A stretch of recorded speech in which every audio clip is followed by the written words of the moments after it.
So it is the day after the game before, and Tottenham have drawn with Leeds 1-1 at home. And last night was just a really sort of gutting and deflating experience because for all that, we sort of controlled the game and, it was very much in our hands, our technical quality still let us down. But I want to focus on some positives first because, there are some shout outs that need to be given. Tell, absolutely lovely goal. Like, fantastic goal for a player who has been through quite a lot since joining us. For him to have that moment was very nice, and it was a beautifully taken goal. I thought Kinski was absolutely phenomenal, and I think he has been since he's come into the team. After that night in Madrid, a lot of people wrote him off. A lot of people said that his career was done, and there's no way to bounce back from that.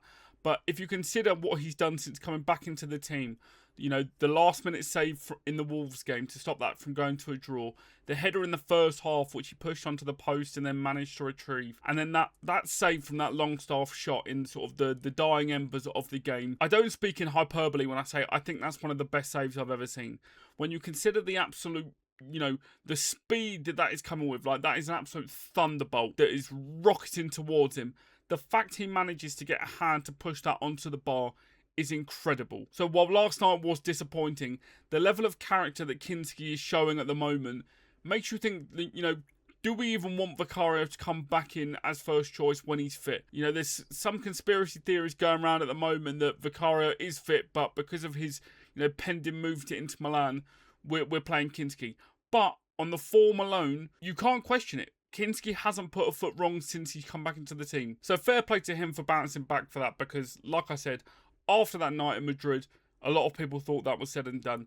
If you take the likes of Karius, now I know that was a Champions League final and the stakes were very different, but you've seen how his career's progressed since that moment. So the mental resilience and toughness that Kinski showed to come back in and keep putting in performance after performance, you have to say fair play to him for that. But I think the overriding point of last night is it just highlighted how much, technical quality we are really missing as a team. Now, I know the front three we have is the only front three we've got. We don't have the luxury of trying different things and bringing different profiles in to try and, experiment. We don't have it. So I don't blame De Zerbi. But the technical level of that front three, especially Moani and Richarlison, Tell has bright moments, but just in general, the level of which they are operating at the moment is not good enough for us. Take Richarlison, for example. I thought he had a real night to forget last night. We had that chance early on where he was played through, would have been one-on-one. All it needed was a decent touch, and he's through one-on-one, and he has like trampoline foot, and it bounces off him. And you while 0-0, you go, right, okay, fair enough. And then Colin Moani has a nice bit of play, brings it down, puts it in the box for Richarlison, and he has to score that. I know the ball's in the air. I know it comes at him relatively quick. He has to score that. And like I said, while it's 0-0, right, these are the chances you go, right, okay, don't worry, come on, we've got this. But when you look back on the game, these are the chances that cost us. These are the chances that we need to capitalise on, especially at home, in literally every game that we have right now, because we don't have the luxury of an abundance of players that we can bring on. So, I don't think you can question the team's effort level anymore. I don't even think you can really question the tactics, to be honest. While all that is good and it's nice to have a set formation, set tactics and all that, the technical level of our front three at the moment is not good enough. Last night, I thought the defence did their job. I thought the midfield did their job. But every time that front three got into the final third, they lose all sort of composure and knowledge of what to do, of how to capitalise, how to make this a golden chance for us. And that is just what is costing us at the moment. A couple of weeks ago, I was raging about the effort levels from pretty much all of them. But that's not the case anymore. But the level of which we're operating at isn't enough. I thought Porro was very, very good last night. He was making some really good runs, some disguised runs, inverting, causing problems. But the team is just not brave enough to take the pass, to make it, to take that risk. And unfortunately, those are the moments that you need. Those are the moments that are going to catch the other team off guard. When you play that ball round the corner, when you take that first touch pass, when you just take the risk. But at the moment, our players don't have the technical level to do so. And I don't know, it's not as if something De Zerbi can coach. You can't really coach technical quality at this level. It's just who the players are.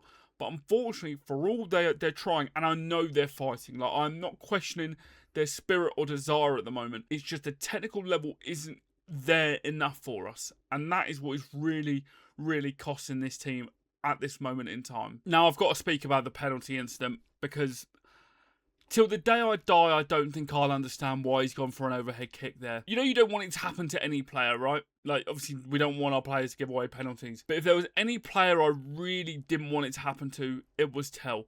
He finally had his moment, the goal. He could have been Tottenham's hero. And then that goes and it happens. Do you know what I mean? Like, you could head it. You could boot it into the stands for a corner. You could let Ampadu come in because he's coming in with such pace. I don't think he even really controls the ball. But if you were to make a list of the worst thing you could do in that moment, it's attempt an overhead kick while you haven't sort of looked around. And it's just sort of sod's law at the moment.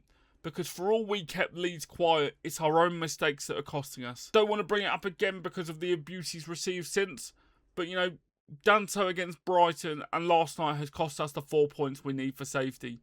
So, again, while our technical quality is low, but we're making it work to a certain extent, it's our own mistakes that are costing us. And that is sort of the overriding feeling of last night. Our own mistakes cost us. One positive last night was James Maddison coming back. You could see instantly how much he wants the ball, how much he wants to make something happen. And he almost won us a penalty. And I think he probably should have won us a penalty. Now, at the time, I was like, yeah, fair enough. Like, he gets a touch to the ball. But I've watched a fair few replays since last night, and I think it's Nemecha gets his foot in front of the ball, and then Maddison is the one that redirects it. Like, if you watch it slowed down, I think that should have been a penalty. Bearing in mind that we haven't had a single penalty all season, that was like a golden chance for one.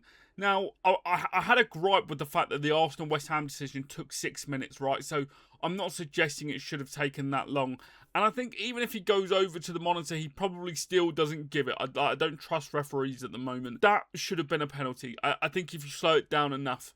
But unfortunately, the pendulum of luck is not swinging our way when it comes to penalties. All season, no penalties. But last night, I do think we had a real shout.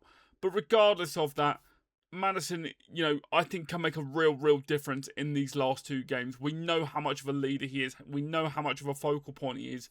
So hopefully he can make a real difference for us. So now this horrible fight for survival continues because while it is again still in our own hands, West Ham have got to go to Newcastle, who are a very inconsistent team, and I think they'll smell blood now. Like I think last night was make or break for us, and this West Ham team are going to come out of the, they're going to come out swinging against Newcastle, and hopefully Newcastle can do us a favour. If Newcastle can manage to win, I think we just need a draw from our last games. But I just can't trust this team at the moment, unfortunately. For all the spirit they've shown in the last few weeks, I just can't trust us. Especially when you factor in, that we're going to Stamford Bridge, a place where we've won once in about 30 years. A Chelsea team who look all but dejected every time they step foot on the pitch at the moment. Are they going to want to roll over for us? Absolutely not. Do they ever? No. Do I expect them to? Also, no. So, it is just about what we can go and do now. But it's got me sat here thinking, do I want Chelsea to win a trophy so that their minds are taken a bit off of our game? We played them 3 days after the FA Cup final. Do you want them to win so that they have a little bit of a party? They take their eye off the ball a little bit. Because, to be honest, you don't want them coming in after a devastating loss, because then the motivation will be higher for them. Not that they ever need their motivation higher for us. They hate us. They always love battering us. Do we have enough to go up against a Chelsea team that haven't won in about 8 games, I think? I don't know. So does the FA Cup final give them a little momentary sort of lapse in terms of concentration for that game? And then it comes down to Everton on the last day, who are still pushing for Europe. West Ham have Leeds at home. Will Leeds put in that same level of performance? I'm not quite sure. I sure hope so. But again, like last night was just another opportunity missed. And that's the bottom line of it, unfortunately. every time we can sort of capitalise, we fail to. So last night was okay. It was a decent performance, but our own mistakes cost us once again. And now we can only look forward and hope that Newcastle do us a job. But I'm not holding my breath. And then it goes on to Stamford Bridge. So let me know your thoughts and feelings at anything I missed. Just to like a quick roundup. Thought De Zerbi, again, maximising this team. Not much he can do. Porro was good. Udogie was good defensively. Again, like, midfield and defence did their job. The final third is really letting us down at the moment. But hopefully we can have enough to get over the line. But I'm so ready for this season to be over, regardless of the outcome. But let me know your thoughts and feelings in the comments. Like, comment and subscribe. And I'll see you after the Chelsea game.